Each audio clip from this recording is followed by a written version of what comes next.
A city built on reason and risk watched a red sun rise over the Piraeus, and the world felt suddenly smaller. Grain ships still creaked into harbor, jurors still shuffled to the courts, and philosophers still argued in the shade. But in the summer of 431 BCE, beneath the bright marble and confident speeches, Athens had already stepped onto a narrow ledge. One misstep would echo for generations. The story begins with a paradox.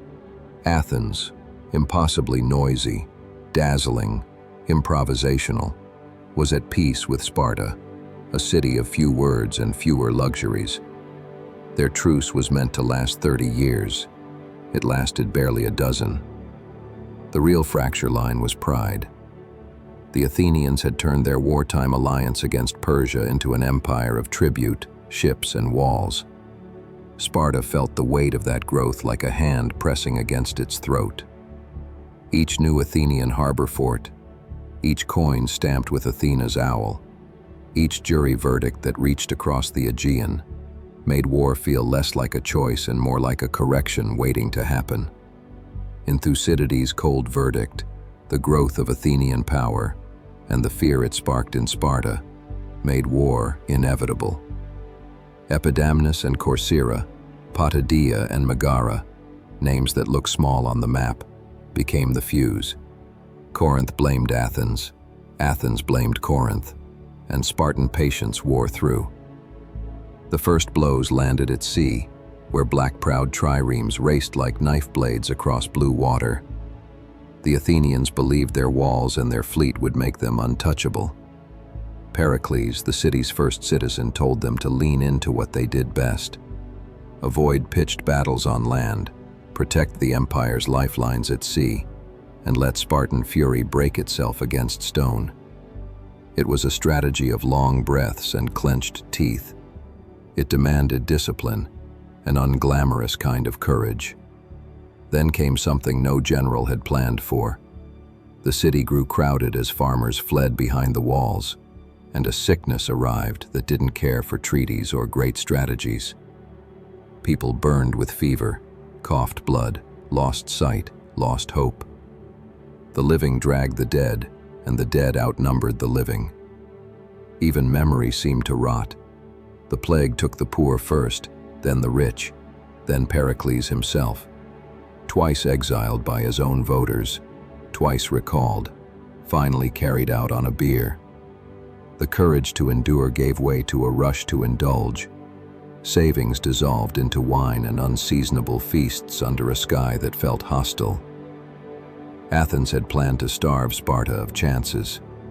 Instead, a microbe starved Athens of its soul. But the war was a long river with many bends, and the currents kept changing. In the north, a Spartan named Brasidas moved like a shadow, persuading cities to revolt without wrecking them. A polite terror that undercut Athenian prestige. In the assembly, a leather merchant turned demagogue, Cleon, thundered for harshness. On the island of Lesbos, the Mytilenean revolt ended with Athens debating whether to execute a whole city. Overnight, the Athenians sobered, literally, and sent a second ship to countermand the first. Mercy arrived at the last possible hour, like a wind catching a dying flame. The empire would live with the memory of that vote. How close it had come to annihilating an ally. How close it would come again. Not all debates ended so mercifully. On the small island of Melos, neutral and proud, the Melians appealed to justice. The Athenians answered with power. Thucydides preserves the bitter exchange like an insect in amber. The Athenians, tired of logic that shielded the weak with pretty words, said what strong states often think but rarely confess. The strong do what they can. The weak suffer what they must. The men of Melos were killed. The women and children were sold. Victories like that leave a stain that water cannot wash away. Peace came once, briefly, formally, suspiciously. The peace of Nicias promised 50 years and delivered barely 7. For some, it felt like a pause between storms, a chance to retie sandal straps and sharpen oar blades. For others, it was a humiliation, proof that the empire had lost its nerve. And somewhere between those camps walked a man who changed costumes as easily as cities. Alcibiades, brilliant, reckless, magnetic. He could turn an assembly with a smile and a sentence. He gave Athens a new dream. Sicily.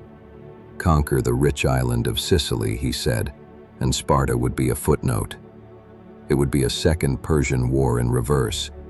Athens as liberator, then overlord, then banker of the Western Sea.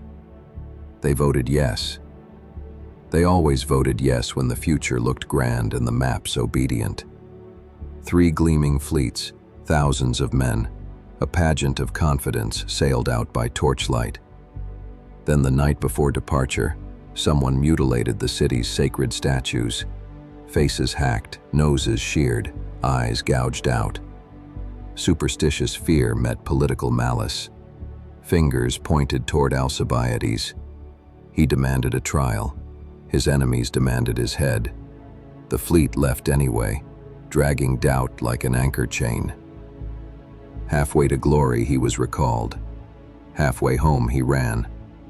By autumn, he was advising Sparta on how to break the city he once swore to lift above all others. He told the Spartans where to fortify. Decilia, a hill that stabbed into Athenian confidence.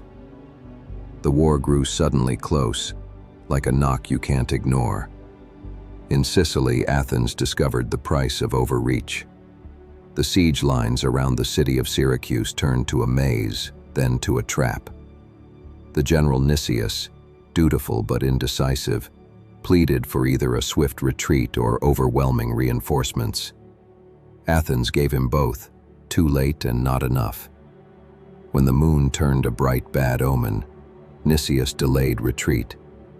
The Syracusans closed the harbor mouth with ships and chains, and the Athenians, caught in a bowl of stone, tried to punch their way out in a single, crushing sea battle. Oar shattered oar, bronze beak crumpled hull, and Athenian rowers drowned in the harbor their admirals called destiny. The survivors fled overland through dry riverbeds, thirsty, bleeding, swarmed by javelins. Nicias surrendered not out of cowardice but out of pity, for his starving men, for a city whose pride he had served. The Syracusans dragged the captives into stone quarries and left them to the slow violence of sun and starvation. There was no precedent for the scale of the loss. Athens did not just lose a fleet, it lost the belief that it could not be beaten. And yet, like a city with a double heartbeat, Athens found a way to go on. They raised new triremes, they taxed, they begged, they persuaded.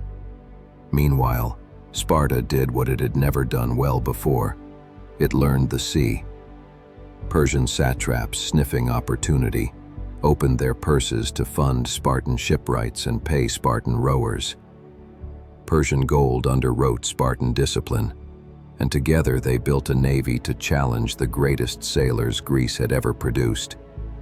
Alcibiades, shifting sides once more, engineered Athenian victories at Abydos and Cyzicus, dazzling reprieves that suggested fate could be negotiated with after all.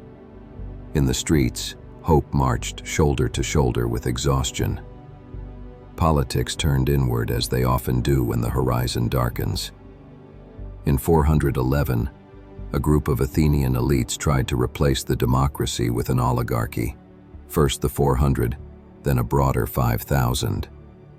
Thucydides, the exile who wrote so cleanly it can cut you, called his work a possession for all time. And here you can see why.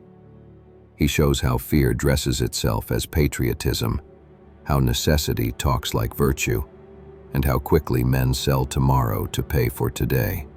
The city staggered back to a modified democracy, then lurched forward again into war. There were still bright sparks. At Arginusae in 406, Athens won a stunning naval victory. But the sea turned cruel. A storm prevented the rescue of hundreds of drowning sailors. The assembly, mad with grief, tried and executed its own victorious generals. It felt righteous.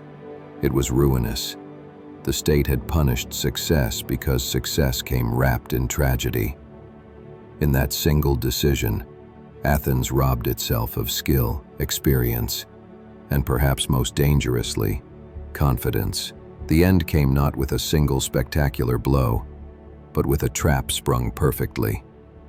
At Aegospotami in 405 BCE, the Spartan admiral Lysander waited like a fisherman, watching the Athenians beach their ships each day on a barren shore opposite Lampsacus.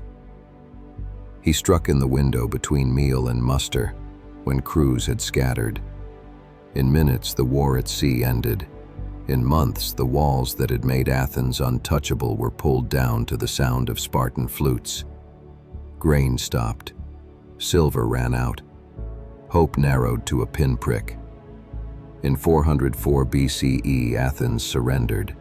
The empire dissolved like salt in rain. Sparta installed a regime of 30 oligarchs. Their rule was brief and bloody. Exiles returned with swords and arguments. The city reclaimed its democracy, limping but alive. The great alleys filled again with speech and dust.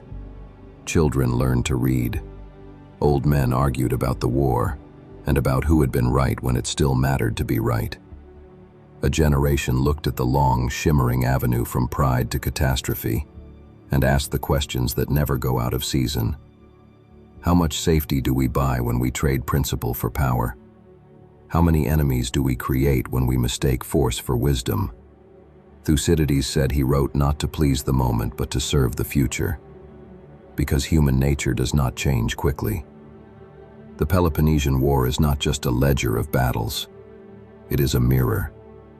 In it, you see how fear hardens into policy, how rhetoric makes cruelty sound reasonable, how the vote you cast in anger becomes the child you cannot unmake.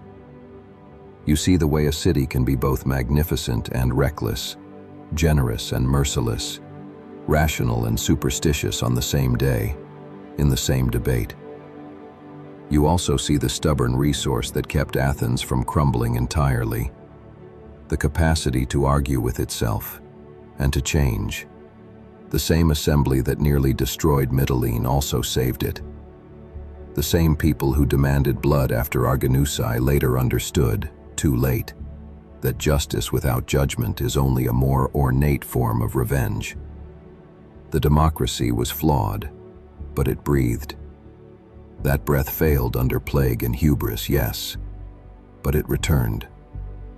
What remains, after the walls fall and the treaties yellow, is the lesson that sea power without self-knowledge is a sail without a keel, and that empires are most vulnerable when they feel most invincible.